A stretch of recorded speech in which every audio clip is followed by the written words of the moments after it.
네, 복된 자리 또 귀한 교회 불러주신 하나님께 또 교회 앞에 감사드립니다.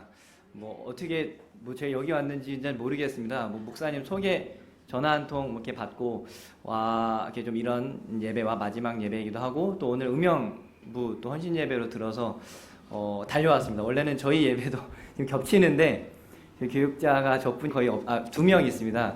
개척교회라 아직 작지만 다른 데였으면 전 사양했을 텐데 우리 마곡 꿈꾸는 교회 아니었으면 솔직히 안 왔을 겁니다. 근데 저의 생명의 은인이시기에 생명의 목사님 은인이시기에 제가 여기를 안 올 수가 없어서 이제 말씀 이제 초반에 이제 많은 또 이야기들을 믿음의 이야기들을 또 간증의 이야기들을 나누며 나아가겠지만 제가 안 올 수밖에 없었던 이유는 이제 몇 번 생명을 구원해 주셨습니다. 뭐냐면 이제 뭐 한 17년 정도 됐네요. 17년 전에 이제 학교를 같이 다녔는데 혹시 목사님 전공은 신학 아니신 거 아시죠? 대학원 말고 그 정도는 아시죠? 그래서 저 같이 이제 같은 학과 같은 옆자리에서 맨날 졸면서 이제 전자공학과 수업을 들으면서 이제 서울 강동에서 있었기 때문에 제가 또 제대하고 또 어머니 차를 또 가지고 또 승려 목사님을 태우고 새벽 예배 끝나면 뭐 이제 7시에 만나서 학교를 한 2년 동안 계속 제대하고 2년 동안 새벽 예배 끝나고 만나서 가는 걸로. 그러니까 스케줄을 같이 짜는 거예요. 표도. 집이 멀기 때문에 이제 저한테는 저 혼자 왔다 갔다 기름값 내는 것보다 기름값 조금씩 받으면서 같이 가면 또 유익하니까 이제 공대생이라 그런 머리가 잘 돌아가잖아요. 그래서 잘 꼬셔서 이제 학교를 다니기 시작했습니다. 근데 아니나 다를까 지금도 좀 이게 알고 보니까 병이긴 한데 운전하면 잘 졸리더라고요. 신기하게. 또 그때는 또 밤새 또 시험 기간도 있고 공부도 하는 척하고 또 새벽 예배 또 나름은 열심히 드리려고 예배도 하고 또 그러다 보니 너무 졸릴 때가 있는 거예요. 그럴 때마다 여기서 말하는 생명의 은인이 졸겠습니다. 옆에서 계속 찔러주셔가지고 한 번은 이제 진짜 큰일 날 뻔은 둘 다 같이 졸다가 눈을 떠보니 차선이 바뀌어 있는 거예요. 그래서 그런 적도 이제 몇 번 있습니다. 그래서 우스갯소리로 얘기한 거지만 옆에서 항상 같이 공부하고 신학을 준비하고 또 제일 중요한 거는 저희 과거들을 다 알고 있기 때문에 와달라고 해서 안 올 수가 없습니다. 그래서 달려왔습니다. 그래서 달려오고 또 감사한 거는 한 여름인가요? 여름 때 또 저희 교회 또 작은 예배 자리가 있어서 또 목사님께 말씀을 드렸더니 또 마지막 주는 전 잘 모르지만 마지막 주는 오후 예배가 없다라고 해서 그날 또 달려와 주셔서 또 말씀을 전해주신 빛도 있고 해서 오늘은 또 마지막 예배 또 교인들 고민 되게 많이 했습니다. 저희 교회도 한 해의 마지막 예배잖아요. 근데 저희도 마곡 꿈꾸는 교회 성도님들 너무 보고 싶었고 마곡 꿈꾸는 교회가 세워지기 전부터 또 박충철 목사님이나 승혜 목사님 통해서 계속 듣고 같이 응원하고 기도하고 있었던 터라 언젠간 불러주시겠지 했는데 그게 너무나 오래됐어요. 그게 오늘이더라고요. 그래서 오늘 불러주셔서 짧지만 말씀 가운데 한 해를 또 마무리하고 또 내년을 준비하는 이 시간 가운데 또 오늘 음영부 헌신 예배 가운데 오늘 말씀을 통해 큰 은혜가 있을 줄 믿습니다. 그래서 오늘은 이야기를 잠깐 나누려 합니다. 그 이야기는 뭐 이런 제 얘기 간증 이야기가 아니라요. 성경에 나오는 이야기 또 우리가 신앙인들이 항상 얘기하는 믿음이라고 하는 이야기를 한번 해보려 하는데 우리가 신앙생활을 하다 보면 신앙생활이라고 얘기합니다. 왜 그게 생활이라는 자가 붙었을까요? 물론 한자긴 하지만 이 신앙이라고 하는 것은 생활과 떼어놓을 수가 없기 때문에 그렇습니다. 그래서 생활 따로 생활 따로 신앙 따로가 아니라 신앙생활입니다. 신앙생활. 믿음도 똑같습니다. 믿음생활 또는 신앙생활이라고 우리가 얘기를 하는데 믿음도 그렇습니다. 믿음을 갖는다라고 하냐 믿음이 없냐 있냐라고 물어보기도 하지만 더 정확한 어떤 표현은 믿음 생활이라고 봅니다. 그래서 믿음은 우리가 단순히 아는 이게 단어로 쓰면은 믿음이라고 쓰면은 어떤 추상적인 단어가 되기 쉽고 믿음 생활하다라면 그 생활과 붙어서 동사로 보이는 그 믿음이 조금은 추상적입니다. 관념적이기도 하고요. 근데 성경은 그렇지 않습니다. 우리가 착각하고 있는 것 중에 하나가 믿음은 절대 어떤 깨달음도 아니고요. 어떤 경지에 도달하는 그런 게 아닙니다. 성경에서 말하는 특히 믿음은 아주 구체적인 행위이고 또 그 행위와 함께 나의 삶이 하나님 앞에서나 또 우리 세상 앞에서 또 성경적으로 얘기하면 이웃들 앞에서 나의 어떤 삶의 모습에 대한 정확한 동사형인 액티브한 에너지가 강력한 단어거든요.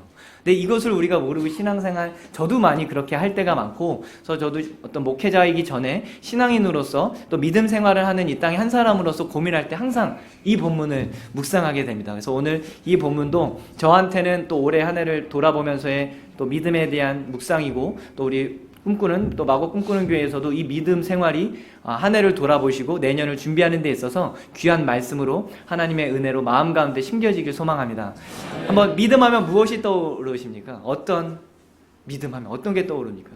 뭐 예수님의 믿음 이런 거 말고요, 신앙생활 말고 그냥 믿음하면 여러분들은 뭘 믿는다 하십니까?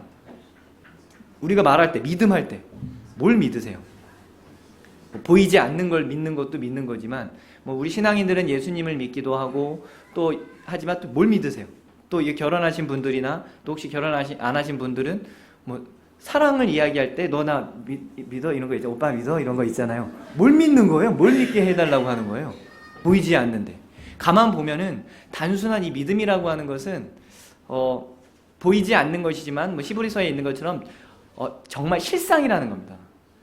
완전 실상인 거고, 이것을 성경이 정확하게 표현하고 있어요.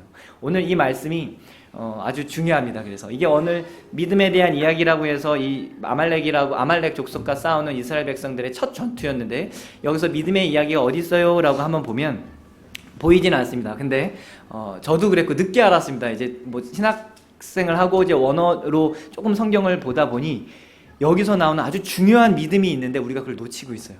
뭐냐면 성경에 분명히 믿음이란 이야기가 나옵니다. 성경에서 처음으로 믿음이라는 단어가 나오는 곳이 바로 이곳이에요. 그게 되게 의미가 있습니다. 이 히브리 성경 자체가, 히브리 말 자체가 이 단어를 처음 쓸 때의 그 단어를 되게 신중히 생각해서 성경에 이 저자들이 기록하게 되는데, 뭐 우리도 그렇잖아요. 편지를 쓸 때 중요한 주제가 있으면 그 주제를 처음 쓰는 그 문장은 되게 중요하지 않습니까? 그런 것처럼 똑같습니다. 성경도 이 믿음이라고 하는 단어를 처음 쓴 곳이, 물론 한국말로 믿음은 아닙니다. 원어로 이제 믿음인데 바로 이 부분에 나옵니다. 그럼 믿음이 어디 있냐라고 한번 질문을 드리겠습니다. 오늘 읽은 말씀 중에 믿음이라는 단어에 해당하는 곳이 나옵니다. 근데 보이지 않죠. 믿음이라는 한글로 번역을 안 했기 때문에. 근데 여기에서 믿음이 나옵니다. 우리가 이 믿음을 놓치기 때문에 때로는 우리의 신앙생활이 방향성을 잃을 때가 있어요. 그래서 오늘은 이 믿음이 처음으로 성경에 나온 믿음이 어떤 건지를 우리가 바라보고 또 그것을 마음 가운데 새기고 그렇게 믿음 생활을 하는 저와 여러분을 주믿습니다. 한번 찾아보겠습니다. 오늘 읽은 말씀 중에 혹시 뭐 8절에서 16절 안에 있습니다. 여기 믿음이라는 단어가 있어요. 어떤 단어이겠습니까? 알으셔도 손 들지 마세요. 네? 네? 여호수아가 모세의 말대로. 네, 좋습니다. 뭐 이런 식으로 고기는 아닙니다. 제가 혹시 마치면 종례에 오시면 제가 다른 건 드릴 게 없고 제가 커피 한 잔을 제가 종례에 오시면 드리겠습니다. 있습니다. 한 뭐 몇 절도 좋습니다. 뭐 한번 이렇게 질문하면. 네? 11절이요? 네, 아닙니다. 그냥 11절 아닙니다. 11절 아닙니다. 9절. 아닙니다. 되게 좋습니다. 이게 접근이 저희 교회 성도님들이랑은 수준이 틀리네요. 좋습니다. 저희들 성도님들은 다 장난치기도 하고 그러는데 좋습니다. 이런 식입니다. 근데 아직 안 나왔습니다. 그럼 절만이라도 한번 맞춰주시면. 10절? 아닙니다. 10절 아닙니다.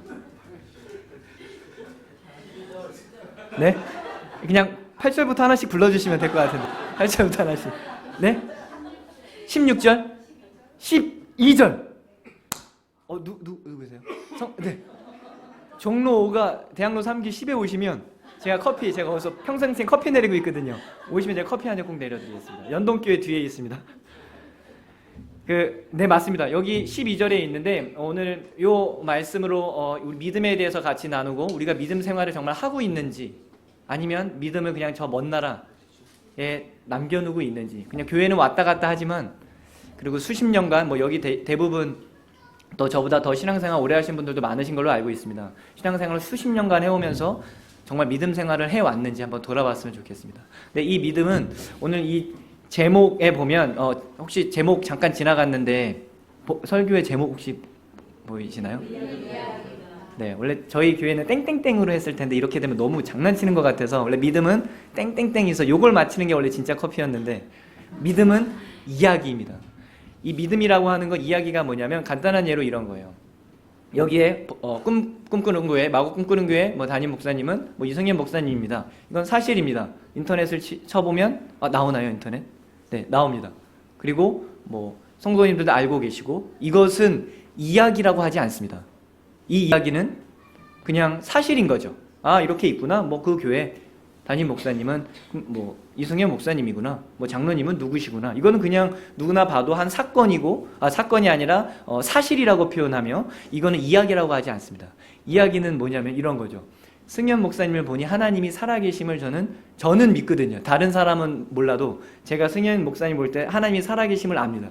옆에 은영 사모님이 결혼을 한 걸 보면은 분명히 하나님이 살아계심을 저는 믿어 의심치 않거든요. 어렸을 때부터 했던 얘기예요. 분명히 하나님 살아계신 것 같아. 저 서로가 이제 결혼을 저희가 잘했거든요. 잘한 거 보면 하나님이 살아계신 것 같아라고 저희 서로가 얘기하는 게, 이거는 그냥 사실은 결혼한 건 맞아요. 뭐 이렇게 주민 등본 띄워보면 아내라고 나오겠죠, 배우자로. 근데 그거는 사실이지만 이야기는 다릅니다. 왜요? 저희들의 삶을 다 알고 어떻게 자라오며 힘들었지만 어떻게 결혼했으며 다 알기 때문에 이것은 얘기할 때 저한테는 이야기가 되고, 또 나름은 이렇게 간증도 할 수 있고, 그것을 이야기라고 합니다. 그래서 그것이 믿음은 결국은 이야기라는 말이 맞습니다. 근데 성경에서 믿음은 이야기인데 우리는 믿음을 추상적인 관념적으로 받아들여요. 뭐 영어로 뭐 하자면 뭐 understand 정도? 이해하는 거? 이해, 그렇구나. 예수님께서 날 위해 돌아가셨지. 믿어야지. 믿으십시오. 아멘 하면 됩니다. 믿어야지. 이런 게 믿음이 아니라는 거예요. 근데 한국 교회를 제가 논하기엔 너무나 부족하지만, 여하튼 한국 교회가 그런 믿음에 대해서 아직 정리가 안 된 상태에서 너무나 많은 일들이 일어나다 보니 사회가 이 믿음에 대해서 묵상할 시간이 너무 없다라는 것을 깨닫게 됩니다. 그래서 저부터도 그렇고, 또 우리 꿈꾸는 마곡 꿈꾸는 교회도 이 믿음만큼은 올해 한 해를 마무리하면서도 꼭 마음판에 믿음을 묵상하시고 내년부터 믿음 생활을 하기를 축원합니다. 믿음이 바로 여기서 나오는 거예요. 12절 뭐냐? 여기에 동사가 몇 개 나오는데, 동사입니다. 결국에 믿음은 무엇이겠습니까? 12절에 손을 들며, 네, 그것도 동사입니다. 또 있습니다. 동사가 몇 개 나오는데, 네, 좋습니다. 뭐 손을 올리는 것도, 올렸더니도 동사고요. 좀 더 뒤로 가겠습니다. 얼마 안 남았습니다. 12절. 해가 지는 것도 동사죠. 해가 지는 거 말고, 해가 지도록 내려오지 아니한지라가 있는데, 여기에가 있습니다. 저희 아멘이라는 것을 많이 하시죠. 뭐 영어로 에이멘이라고도 하기도 하고, 저희 한국에서는 아멘이라고도 하는데, 이 아멘 어근 자체가 뿌리 자체가 믿는다는 뜻에서 왔습니다. 그래서 우리가 아멘이라고 하는데, 이것은 헬라어는 아니고 영어도 아니고 히브리어에서 나왔습니다. 에무나라고 하는 게 원어인데, 에무나라고 하는 것에서 아멘이라고 이제 파생되어서 나온 단어입니다. 저기가 그 에무나라고 하는 단어가 저희가 번역을 할 때 믿음으로 번역을 했는데, 그 단어가 여기에 나옵니다. 처음으로 성경에 나온 단어예요. 그게 뭐냐면 맨 끝에 있던 동사입니다. 내려오지 아니한지라. 이게 믿음이에요. 되게 신기하죠? 이게 무슨 믿음이에요? 믿음이랑 닮지 않았는데요. 저게 내려오지 아니한지라로 번역했지만 원래는 지탱하다, 버티다라는 뜻입니다. 옆에서 사람들이 손을 받쳐주고, 아론과 홀이 받쳐준 거 너무나 유명한 예화잖아요. 받쳐주고, 그래서 결국엔 버티다, 지탱하다라는 뜻입니다. 그게 에무나라는 뜻이에요. 그 에무나가 그래서 이 지탱한 모습을 보고 내려오지 않는다라고 우리가 한국말로 번역을 했지만, 결국엔 믿음은 뭐다? 지탱하고 버티는 것을 믿음이라고 표현합니다. 이거는 아주 정확한 에너지 있는 동사고 어떤 관념적인 게 아니에요. 이게 성경에서 말하는 믿음의 시작이라고 봤을 때에 이스라엘 백성들이 구원을 얻고 출애굽을 하고 첫 번째 어떤 아말렉 족속이라고 하는 어떤 야만족이라고 표현해야 될까요? 지금으로 말하면 이제 그 사막이나 저희 나라도 도적대 같은 그런 당시에도 이제 좀 이렇게 골목골목마다 지나가는 사람들을 물품을 빼앗고 그런 족속들이 있었습니다. 그렇게 먹고 사는. 근데 그 중에 한 족속이었기 때문에 수많은 보물들을 가지고 수백만 명이 쭉 행군을 해서 오는 것을 보니 왜 모르겠습니까? 그 소식을 듣고 이때다. 그래서 뺏어야겠다라고 해서 르비딤이라고는 협곡에 들어갑니다. 물론 오픈돼서 싸우면은 안 되겠죠. 그래서 나름대로 전략적으로 르비딤이라는 곳이 협곡입니다. 협곡. 혹시 영화 어떤 이런 300 같은 영화 보면 협곡에서 군인들이 이렇게 왔을 때 본인들이 숫자가 적기 때문에 그 지형을 이용해서 싸우는 그런 전투 혹시 보신 적도 있으실 겁니다. 그런 전투였거든요. 그래서 쭉쭉쭉 들어오면 앞에서 계속 죽이는 거예요. 그러니 이게 뭐 당해낼 리가 없죠. 기술도 안 되죠. 또 노예 생활한 지 또 몇 달 되지도 않았는데 무기도 없죠. 전투력도 없죠. 근데 전문 노략군들한테 이게 뭐 상대가 되겠습니까? 그러면서 우리가 아는 것처럼 많이 지고 있는데 모세가 선택한 게 있습니다. 무엇을 선택했냐면 저는 처음에 이게 모세가 솔선수범처럼 앞으로 대장처럼 나가서 싸우면 더 멋있었을 텐데 왜 자기만 안 싸우고 무서워서 올라갔나라고 생각을 했는데 그렇지 않습니다. 모세가 선택한 게 바로 믿음이었습니다. 그 믿음은 무엇이다? 내가 하나님 앞에서 이 백성들이 내 백성이 아닌 것을 모세는 알고 있었거든요. 하나님께서 맡겨주신 이 백성들을 내가 할 수 있는 최선의 것으로 할 수 있는 게 무엇일까? 내가 싸워서 무너지면 그 민족이 다 무너진다는 걸 알고 있었습니다. 모세가 도망간 게 아닌 거예요. 도망갔다면 산에도 안 올라갔겠죠. 밤새도록 손이 내려 이렇게까지 기도도 안 했겠죠. 모세가 산으로 올라간 이유는 분명히 알고 있었습니다. 모세가 하나님 앞에서 내가 할 수 있는 최고의 방법으로 최고의 효율적으로 하나님 앞에서 내가 믿음 생활을 할 수 있는 게 무엇일까? 그래서 올라간 거예요. 그래서 하나님 앞에 기도했습니다. 머리로는 절대 이길 수 없는 싸움이었거든요. 하지만 안 거예요. 하나님께서 도와주셔야지만 출애굽한 이런 능력의 하나님께서 지금도 도와주지 않으면은 우리는 할 수 없다라는 걸 정확하게 깨닫고 있었습니다. 그렇기 때문에 본인이 그냥 어떤 열정만 가지고 그냥 혈기로라고 표현할까요? 혈기로만 가지고 뛰어나지 않았다라는 거예요. 냉철하고 이성적으로 지성적으로 하나님 앞에 부르짖기 위해 올라갑니다. 그리고 무엇냐면 왜 많은 사람들이 보는 앞에서 이렇게 했을까요? 안 보이는 데서 혼자 기도하면 안 될까요? 하나님이 그럼 그곳에는 없나? 근데 왜 많은 사람들이 보는 앞에서 기도했을까요? 뻔합니다. 다 보이기 위해서. 내가 하나님 앞에 끝까지 여러분들을 대표해서 나도 싸워야 되지만 나는 안 싸우겠다가 아닙니다. 하나님 앞에 내가 여러분들을 위해 그리고 이 전쟁을 위해 그리고 몇 달 전, 한 3개월 전에 우리를 출애굽시킨 그 하나님 앞에 내가 손들며 끝까지 부르짖겠다라는 것을 만방에 선포한 거예요. 이게 모세가 첫 번째 달려간 겁니다. 믿음이 어떻게 시작했다? 이렇게 시작했습니다. 그래서 믿음은 나만 가지고 있는 아주 달콤한 이야기가 절대 아닙니다. 믿음은 나와 내 주변에 있는 공동체가 작게는 우리 가족들이 또 좀 더 크게는 우리 교회가 이 모습을 본다라는 거예요. 왜? 내가 이곳에서 손들고 버텨야 할 의무와 책임이 있기 때문에 그렇습니다. 이거는 어떤 장로님이기 때문에 목사님이기 때문에 직분자이기 때문에가 아닙니다. 이거는 내가 이 자리를 부른 하나님의 은혜와 뜻이 있기에 모세는 그곳에서 내가 할 수 있는 최선의 방법을 다해 손을 든 줄 믿습니다. 이게 믿음이에요. 나 혼자 지키는 게 아니라 어떻게 해요? 첫 번째는 내 모든 주변의 사람들이 다 볼 수 있는 곳에서 손을 들기 시작합니다. 그래서 오늘 음영부 헌신 예배이기 때문에 음영부도 그런 섬김의 자리가 되길 소망합니다. 보이지 않는 곳이겠지만 음영부뿐만 아니라 너무 많은 곳에서 보이지 않는 땀과 또 노력들이 있는 거 압니다. 그런 곳이 이런 손을 들 수 있는 믿음의 자리여야 된다는 겁니다. 그렇게 믿음이 시작된 거거든요. 보지 않든 하지만 하나님 앞에서 하지만 내가 같은 공동체원의 한 사람으로서 그리고 공인으로서 그 자리에 올라가서 손을 드는 거예요. 근데 문제가 생깁니다. 믿음 생활, 이게 믿음이라면 에무나라고 하는 이 믿음이라면 문제가 생겨요. 뭐냐면 첫 번째 문제가 뭡니까? 우리는 부족한지라 육적인 몸인지라 피곤하다라는 거예요. 존다라는 거예요. 그 옆에서 깨워줄 사람이 필요해요. 저분처럼 깨워줄 사람이 운전할 때 있어야. 지금은 제 아내가 주로 깨우는데 깨워줄 사람이 필요한 거예요. 조는 게 나쁜 건 아닙니다. 졸아서 사고를 내면 큰일 나지만 졸면 안 자게끔 노력을 해야죠. 나 혼자 부족하면 누가 필요하다? 나 혼자 버틸 힘이 없으면, 믿음 생활을 할 힘이 없으면 어떻게 한다? 도울 사람이 필요한 겁니다. 그래서 믿음 생활을 혼자 할 수 있는 게 아니에요. 이건 제가 얘기하는 게 아니라 성경의 첫 번째 믿음 생활이 그랬습니다. 모세가 손을 들었고요. 보니까 안 거예요. 모세가 물론 불렀는지 안 불렀는지 모르겠지만 제가 봤을 때는 옆에 있던 참모들이 아론과 우리 그걸 보고 계속 내려오니까 전쟁에 지는 거예요. 그러니까 또 손을 힘내서 손을 올리니 이기는 걸 알고, 아, 하나님을 붙잡았을 때만, 하나님이 함께 해줄 때만 이게 전쟁이 이기는 거라는 거를 참모들이 알았을 겁니다. 그래서 어떻게 하게 됩니까? 산에, 큰 산은 아니었을 겁니다. 동산인데 올라가게 됩니다. 그래서 조력자들이 옆에서 팔을 붙잡아주게 됩니다. 그래서 전쟁에 승리했다라는 게 오늘 이야기잖아요. 그럼 믿음은 무엇입니까? 여러분들은 어떤 믿음 생활을 하고 계십니까? 뭐 믿음은 하나님께서 주시는 선물 맞습니다. 저 어떤 부모님이 잘해서, 아니요, 뭐 친구가 잘해서가 아니라, 물론 나 혼자의 생활에 하나님 앞에서의 내 아이 구원이 뭐 다른 사람의 공로나 내가 어떤 공로로 구원을 얻는 건 아닙니다. 근데 믿음 생활은 다릅니다. 믿음은 하나님께서 주신 게 맞습니다. 하지만 그 선물을 가지고 우리가 어떻게 살아야 된다?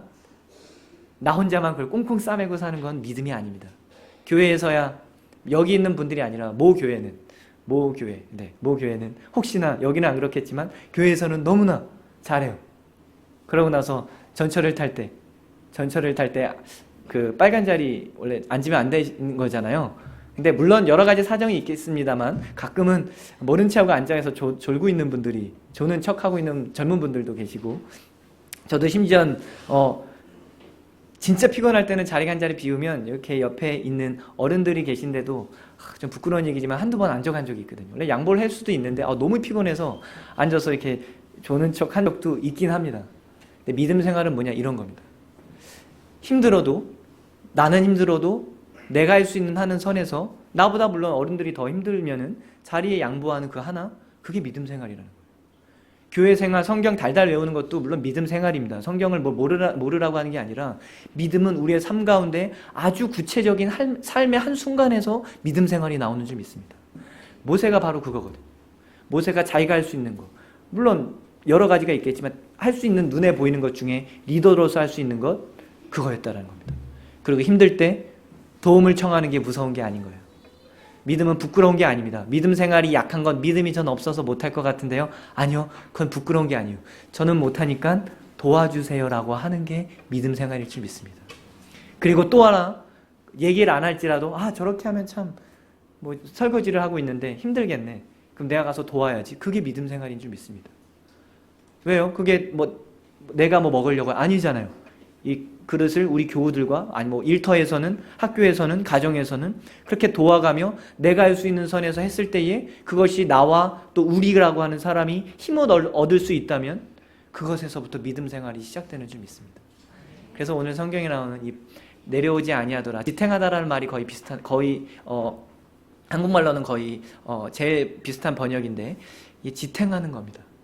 그래서 믿음은 어떤 다른 종교처럼 뭐 명상하고 어떤 깨달음에 올라가서 믿음 생활이라고 하지 않습니다. 성경에서 말하는 믿음 생활은 내가 구체적으로, 공적으로 사람들 앞에서, 회사에서는 어떤 회사의 어떤 직분으로서 내가 그 자리에서 정직하게, 왜요? 하나님 앞에서, 사람들 앞에서 정직하게 일하는 거예요. 그리고 좋은 말 해주는 겁니다. 저도 커피를 이제 커피는 잘 모르지만 커피를 타는데 뭐 마음 안 드는 사람은 가끔 있습니다. 그러면 마음은 그렇죠. 몰래 침 뱉고 줄까? 뭐 이런 얘기도, 뭐 그런 생각도 없지 않아 합니다. 뭐 맛없는 거 타줄까? 그런 생각도 하지만 아니죠. 그거는 저 마음은 그렇지만 그러면 안 되잖아요. 그분들은 떳떳한 돈을 내시고 저는 서비스를 해야 되는 입장에서 똑같은 맛을 내기 위해 노력을 하고, 제가 할 수 있는 서비스로 속은 그렇지만 웃으면서 네 맛있게 드세요라고 하는 게 제가 할 수 있는 믿음 생활입니다. 그리고 목회자로서는 할 수 있는 말씀을 잘 못하든, 물론 부족할 수 있지만 오늘 주신 말씀을 최대한 준비해서 전하는 것, 저의 목표입니다. 물론 뭐 저래 라고 할 수도 있습니다. 처음엔 그런 게 무서웠기도 하고 부끄럽기도 했습니다. 근데 개척하고 처음엔 그게 너무 부끄럽더라고요. 처음에 예배하는데 2명과 저희 가족들 이렇게 4-5명 이렇게 앉아서, 저희 가족 빼면 2명이고요. 시작 예배하는데 이게 적어서 부끄러운 게 아니라 두 눈 이렇게 두 눈 뜨고 보고 있는 우리 아내와 가족들이 있잖아요. 집에서 어떻게 생활하는지 아는데, 어떻게 양말 벗는지 알고, 어떻게 청소 안 하는지 다 아는 그분들이 앞에서 딱 보고 있는데 설교하는 게 너무 무섭더라고요. 그래서 다른 게 무서운 게 아니라 이거 내가 할 수 있을까? 거기다가 또 정가운데 승현 목사님이 제 과거를 다 아는 승현 목사님이 가운데 있고 저 은현 사모님도 저 뒤에서 두 눈 뜨고 보고 계시니까 이게 이런 거 생각하면 할 수가 없다는 거예요. 살아갈 수가 없습니다. 그럼 난 뭐 하지? 그럼 난 그냥 아무렇지도 모르게 조용히 할 것만 하냐? 아닙니다. 믿음은 그렇지 않습니다. 믿음은 항상 내가 부끄러운 것들을 고백하고 인정하고 도움을 요청하고 그리고 내가 이것을 통해 나만 잘 되는 것이 아니라 우리 백성들이 모세한테는 이스라엘 백성들이었고 또 교회로 말하자면 우리 교인들이 내가 조금 부족하지만 한 번 더 웃어줄 수 있으면 또 한 번 더 청소할 수 있으면 한 번 더 설거지를 한 번 할 수 있으면 한 번 더 인사해 줄 수 있어서 누군가 한 번 더 힘을 낼 수 있다면 한 번 더 싸우는데 힘이 난다면 좋아 내가 한번 해보자. 피곤해서 안 웃고 좋을 때만 웃으면 그거는 믿음이 아니라는 겁니다. 제가 오늘 와서 되게 놀란 게 저희 아내가 저한테 처음 한 말이 여기 교인들 근데 언제 와봤어? 알아? 라고 얘기를 하더라고요. 그래서 아니 처음 왔다고 처음 뵀다고 근데 왜 이렇게 인사를 잘하니? 이게 바로 믿음 생활이라고. 저 잘 보이려고 한 거 아니잖아요. 그랬나? 혹시 뭐 잘생겨서 그런 걸 수도 있고 모르겠습니다. 어쨌든 인사를 정말 반갑게 해주시는 게 알아서 한 게 아니잖아요. 저한테 뭐 돈 많아 보였나? 그럴 수도 있겠다. 뭐 여하튼 인사하는 그 모습이 저는 너무나 좋았습니다. 처음 그 건물은 예전에 한번 와봤지만 이렇게 예배하는 모습은 처음 봤고 또 이렇게 인사해 주는 모습을 보면서 여기는 되는 교회다. 속으로 그냥 되는 교회다. 믿음 생활을 하는 교회다라는 걸 알았습니다. 그래서 설교할 필요가 없겠구나. 아래서부터 이미 그렇게 살아가고 계시고 예배하고 계시고 또 어떤 환경에 상관없이 또 같이 이야기들을 꿈꾸며 과거의 어떤 좋은 이야기 안 좋은 이야기들 하지만 하나님께서 함께 하심을 믿고 살아가는 그리고 힘내자. 우리 한번 뭐 장로님 기도하신 것처럼 뭐 내년을 더 좋은 교회를 위해 같이 기도하며 열심히 노력하는 그런 모습들이 잠깐 한두 시간이었지만 잠깐 여기 식사하고 이렇게 보면서 아이들 노는 모습도 보면서 그런 믿음 생활의 모습들이 보이는 거예요. 그래서 너무나 모르겠습니다. 다른 목회자들서 이렇게 강의나 이렇게 설교하러 갈 때는 좀 부럽거든요. 우리도 그렇게 해야 되는데 약간 근데 여기는 모르겠습니다. 가족 같아서 그런지 모르겠지만 너무 좋은 거예요. 더 잘 돼 있는 모습 보니까 너무나 좋습니다. 이런 말 해야 또 부러지겠죠? 그게 믿음 생활의 시작이었습니다. 모세가 그렇게 믿음 생활을 했고 하나님께서 함께 하셔서 승리를 얻게 됐습니다. 근데 아주 중요한 게 있습니다. 이 믿음 생활이 아무 때나 한 게 아니라는 거예요. 믿음 생활이 언제 하냐? 이게 오늘 8절입니다. 그때의 믿음 생활이 시작됐다라는 거예요. 8절에 보면 그때가 언제입니까? 그 앞부분이겠죠? 그 앞부분.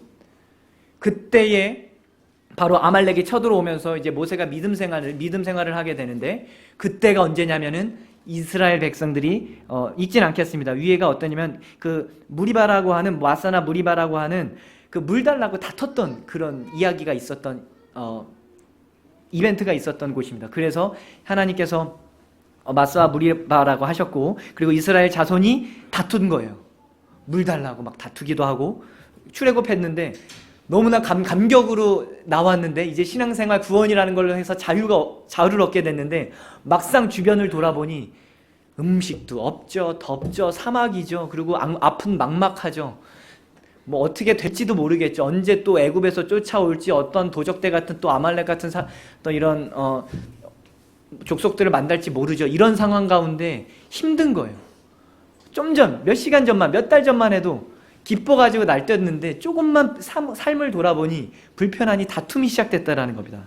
그래서 7절은 이렇게 얘기합니다. 그들이 여호와를 시험하여 이르기를 여호와께서 우리 중에 계신가 안 계신가 하였습니다. 이게 우리의 일반적인 모습이라는 거예요. 이스라엘 백성들이 뭐 못돼서요? 믿음이 없어서요? 아니요. 우리랑 똑같습니다.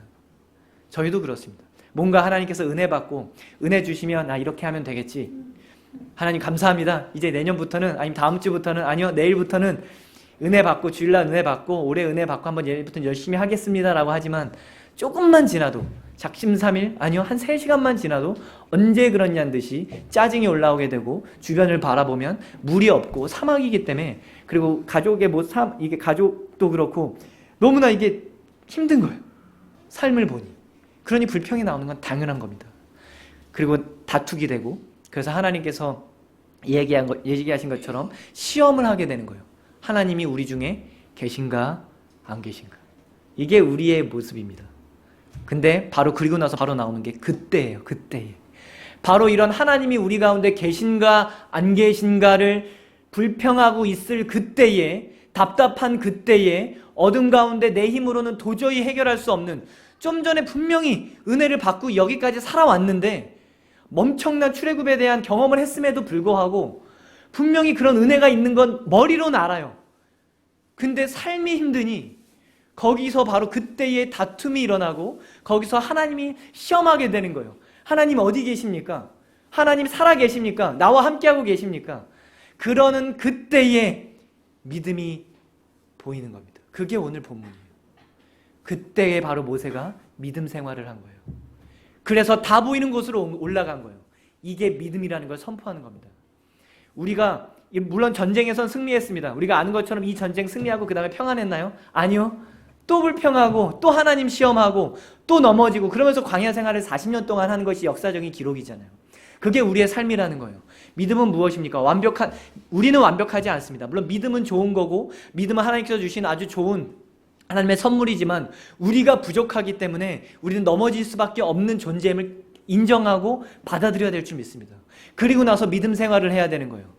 우리는 부족하지만 하나님은 우리를 의롭다 해주셨기 때문에 그것이 참 감사해서 이렇게 음영위원회로도 섬기고 또 찬양으로도 섬기고, 우리가 어떤 이런 죄인 같은 사람이 여기서 설교하고 찬양하겠습니까? 기도하겠습니까? 옛날 같았으면 바로 사형이죠. 그렇게 그런 우리 같은 모습으로 성막 생활을 하고 제사장처럼 지성소에 들어가면 바로 사망이죠. 끌어내서 끌림을 당하겠죠. 근데 하나님께서는 우리를 믿음 생활할 수 있는 은혜를 주신 줄 믿습니다. 이게 은혜예요. 돈을 많이 벌어서가 아니라, 좋은 건물이 있어서가 아니라, 우리가 이 땅을 믿음 생활을 할 수 있는 은혜를 주셨기 때문에 감사한 줄 믿습니다. 그래서 2019년도를 마무리하면서도 다른 것에서 감사하는 것이 아니라, 분명 내일도 복권에 당첨될 수도 있습니다. 하지만 확률적으로 안 될 확률이 많습니다. 또 내년에 더 좋은 환경이 열릴 수도 있습니다. 근데 확률적으로 점점점 힘든 어떤 세상들이 된다 하잖아요. 안 될 수도 있습니다. 하지만 우리가 그것 때문에 지체할 필요는 없습니다. 무너질 필요는 없습니다. 왜요? 우리와 함께하고 계시는 임마누엘 하나님이 계신 줄 믿습니다. 그리고 우리는 그 하나님을 믿고 무엇하면 돼요? 맡은 위치에서 손을 들고 버티면 되는 거예요. 끝까지 한번 해보면 되는 줄 믿습니다. 조금은 힘들어서 손을 내려주세요. 힘들면 내려도 좋습니다. 때로는 지겠죠. 때로는 아말렉 군대한테 세상 가운데 져서 쓰러질 때도 있겠죠. 무너지겠죠. 괜찮습니다. 힘들 때에 나와 함께하고 있는 내가 아닌 다른 사람이 분명히 옆에 있습니다. 우리 같이 한번 손 들어보자. 한번 해보자. 또 내가 내려갈 때는 손을 또 들이당해보고, 또 반대로 누군가 그렇게 내려오는 걸 보면 우리도 가보자라는 거예요. 커피 한 잔도 타주고 힘내십시오. 따뜻한 한마디. 또 제가 제일 또 두 번째 여기 와서 은혜 받은 거는 인사 잘해주시는 거랑, 두 번째로는 장로님들의 아이들을 보면서, 물론 손주도 있는 것 같습니다. 근데 손주만 보고 웃지는 않더라고요. 모든 우리 교회 아이들을 보면서 웃어주시고, 더 감사한 거는 또 먹을 것도 사주시면서 너무 흐뭇한 그 모습, 그게 믿음 생활인 줄 믿습니다. 그 아이들이 모르지만 아는 거예요. 아, 어른들은 이렇게 우리를 사랑해 주는구나. 물론 까불까불 하겠죠. 그 모습을 보고 자랍니다. 근데 문제가 그런 삶의 믿음 생활을 보일 자리들이 많이 없어지고 있습니다. 시간이 많이 가서 많은 얘기는 못 드리지만, 저는 상대적으로 대학로 근처에 예배 처소가 있고, 또 이제 문화 관련돼서 사역을 하다 보니까 이런 문화인들이랑 많이 이야기를 하고 교제를 하게 됩니다. 또 학교, 청소년 학교, 중고등학교 사역을 또 나가게 되고요. 가끔 강의나 뭐 어떤 이 대학로에 있는 문화인들과 같이 교제를 하다 보면 정말 쉽지 않습니다. 정말 세상이 통계적으로 이제 공대생이기 때문에 통계를 보잖아요. 앞으로 어떻게 되나. 또 이제 목회자이기 때문에 교계를 통계를 보게 됩니다. 쉽지 않습니다. 물론 하나님의 기적 가운데, 은혜 가운데 잘 될 수도 있습니다. 근데 통계가 말해줍니다. 수치는 거짓말을 안 하기 때문에 인구가 주는 건 기본이고요. 아이들이 주는 건 기본이고, 웃음이 점점, 교회에서는 아이들이 점점 없어지고 있습니다. 그것이 너무나 마음이 아프고, 인구가 줄어서가 아니라 교회에 웃음이 없어요. 그리고 젊은 사람들이 살아가는 곳, 아주 메카라고 하는 대학로나 홍대나 합정 이런 데들, 강남이나 이런 데들 보면 하나님의 이야기들이 펼쳐나갈 수 있는 공간들이 점점 좀 위축되고 있습니다. 그것이 너무나 마음이 아프고, 그것을 위해 우리가 기도해야 됩니다. 특히 마곡에서는 마곡의 자리를 잡았으니 마곡에서도 그런 이야기들이 퍼져나갈 수 있는 여기가 센터가 되길 소망합니다. 여기서 와서도 좋고 아니면 여기 있는 분들이 각각 살아가는 그곳으로 퍼져도 좋고 어쨌든 이야기들이 믿음의 이야기들, 성경에서 첫 번째 믿음의 이야기가 아말렉 이야기였잖아요. 그래서 이 이야기가 우리가 듣고 믿음을 얻고 생활을 하는 거잖아요. 그게 성경 이야기잖아요. 여러분들 삶 속에서도 그런 이야기가 선포되어야 될 줄 믿습니다. 그냥 여러분들은 아유 사장님이시네요, 선생님이시네요 말고 누구 부모님이세요, 그거는 사실이고요. 그건 믿음이 아닙니다. 믿음 생활은 그분들이 어떻게 살아가고 어떻게 버티며 힘들지만 어떻게 손을 들고 있는 그 모습이 전해져야 되는 거예요. 그리고 그 모습을 보고 함께하는 누군가가 도전을 받고 우리 다음 세대, 우리 어린이들이 야 그래 저런 게 우리 어른들이, 우리 삼촌들이, 우리 선생님들이, 장로님들이 그렇게 살아가는 모습이었는데 우리도 그렇게 한번 살아봐야 되지 않아? 그렇게 생각할 수 있는 이야기가 있어야 돼요. 그게 이야기잖아요. 그게 책으로 엮은 게 책이고요. 요즘 뭐 책으로 엮지 않아도 좋습니다. 뭐 사진부터 인터넷, SNS다. 우리 좋은 이야기들을 얼마나 다 전할 수 있습니다. 그거를 분명히 내가 아닌 누군가 경험하게 되고 보게 되고 또 용기를 얻게 됩니다. 그게 믿음 생활이에요. 우리가 앞으로 2020년 하니까 좀 미래 같은데 2020년도는 그런 믿음 생활을 함께 했으면 좋겠습니다. 저도 물론 뭐 10대 명뿐이 안 되는 작은 교회 목회자지만 제가 할 수 있는 영역에서 최선을 다해 그 자리에서 믿음 생활을 하겠습니다. 여기 계신 한 분 한 분도 잘 모릅니다. 어떤 상황에 처해 계시고 또 어떤 어려움이 있고 또 어떤 눈물이 있는지 모르겠지만 그래도 그곳에서 분명히 믿음 생활이 있어야 될 줄 믿습니다. 힘들어도 같이 힘내보는 거예요. 힘들 때 뭐 교회 목사님도 계시고 어른들도 계시고 후배도 있고 동역자도 있고 또 이야기하고 힘들지만 그래도 하나님께서 잘 지켜주셨어. 같이 이야기도 해보고 또 좋은 거 있으면 나눠도 보고 힘들면 도와가고 그게 우리의 아름다운 교회의 모습일 줄 믿습니다. 그래서 우리가 얘기하잖아요. 뭐 교회 다니세요라고 또 얘기도 하지만 무슨 얘기로 또 물어보기도 하죠. 믿음 생활하세요? 이렇게 물어보잖아요. 그게 똑같습니다. 교회는 그런 믿음 생활을 하는 사람들이 모인 곳을 사람의 모임을 교회라고 합니다. 이 교회가 나중에 더 분명히 잘 되겠죠. 3년 뒤에 이사 갈 줄 믿습니다. 3년 뒤에 이제 얘가 좁아가지고 다른 곳으로 이사 가면 우리 어떻게 교회가 움직이는 거잖아요. 건물이 움직이는 게 아니라 교회가 움직이면 됩니다. 믿음 생활을 하는 사람들이 그곳에서 또 믿음 생활로 살아내면 그곳에서 또 아름다운 이야기가 펴질 때에 그곳에서 또 아름다운 하나님의 역사가 또 아름다운 하나님의 향기들이 퍼져나갈 줄 믿습니다. 그렇게 내년에도 이곳을 통해서 이곳이란 얘기는 이런 믿음 생활 한 사람 한 사람의 곳을 통해서 믿음의 향기들이 퍼져나가길 소망합니다. 그것이 이야기예요. 이야기. 한번 생각해 보세요. 나는 내가 가지고 있는 게 이야기가인지 내가 믿음 생활이 이야기인지 아니면 그냥 사실인지. 집에 가면 아빠 사실이죠. 근데 나는 아빠로서 어떻게 살아가냐? 그게 이야기입니다. 여기 계신 분, 잘지 모르겠습니다. 뭐 사장님도 계실 테고, 뭐 부장님, 과장님 또 뭐 있죠, 대리님 또 뭐 있죠, 뭐 차장님 다 모르겠습니다. 회사는 그런 직분이 있을 테고, 자영업 하시는 분들은 뭐 대표님, 사장님, 또 학생인 분들 학생, 또 뭐 여러 가지가 있습니다. 뭐 집에서는 엄마, 아빠, 삼촌, 고모, 누나, 그건 사실이죠. 근데 그 삶 가운데, 그 직분 가운데 우리들의 이야기는 무슨 이야기가 있습니까? 그것을 책으로 썼을 때, 다른 사람이 봤을 때 어떻게 보이겠습니까? 그것을 고민하시면 됩니다. 힘든 거요? 어때요? 힘들면 어때요? 그 가운데 함께 하시는 하나님의 은혜가 있는데 그것을 쓰시면 되죠. 그게 이야기입니다. 그것을 우리는 그래서 간증이라고 합니다. 찬양에 제가 제일 은혜 받는 찬양 중에 찬송가 중에 이런 찬양, 후렴에 이런 찬양이 있습니다. 이것이 나의 간증이요 이것이 나의 찬송일세 나 사는 동안 끊임없이 주님을 찬송하리로다. 근데 이게 제가 처음 유학할 때 처음으로 제일 힘들 때 들린 찬양이 이거였거든요. 아무것도 안 들리는데 힘든 가운데 처음 들린 찬송가가 이 찬송가예요. 음은 아니까. 근데 이게 되게 쉽더라고요. 영어로는 죄송합니다. 영어는 이렇게 돼요. This is my 간증으로 표현할까 하는데 아니요. 이것이 나의 스토리라고 얘기합니다. This is my story, this is my song. 이게 지금도 영어 못하지만 그때 이거는 들리더라고요. 되게 신기했어요. 이 이야기가 이 힘듦의 이야기가 하나님 이 이야기 속에 나를 주인공으로 불러주셨으니 내가 이것을 하나님과 함께함으로 받아들이면 간증이 되고 하나님이 없는 이야기는 내 이야기가 되죠. 근데 성경에서 말하는 건 바로 그겁니다. 이것이 나의 간증이요. 언제요? 오늘 말씀처럼 하나님이 나와 함께하고 있냐 없냐를 고민하고 갈등하고 있을 때에, 그런 어둠 가운데 있을 때, 그런 무너짐 가운데 있을 때에, 답답함 가운데, 그런 힘든 가운데 있을 때에 하나님, 그 가운데 하나님이 나와 함께 하십니다. 그때에 우리가 고백할 수 있는 거예요. 그것이 나의 간증입니다. 이것이 나의 간증이요 이것이 나의 찬송일세. 언제요?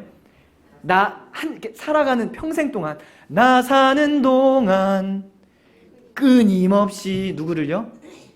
주님을 찬송하리로다.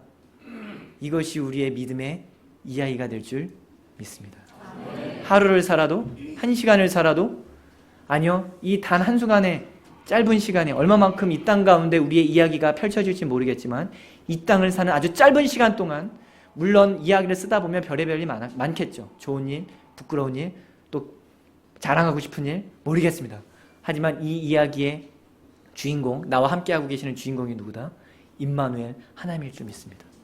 그래서 가지고 계실 때 조금 더 겸손하시고, 없을 때 초라해지지 마시고, 나와 함께 나를 일으키실 그 믿음을 주시는 하나님을 믿고 다시 한번 일어나는 저와 여러분들 되길 축복합니다. 기도하겠습니다.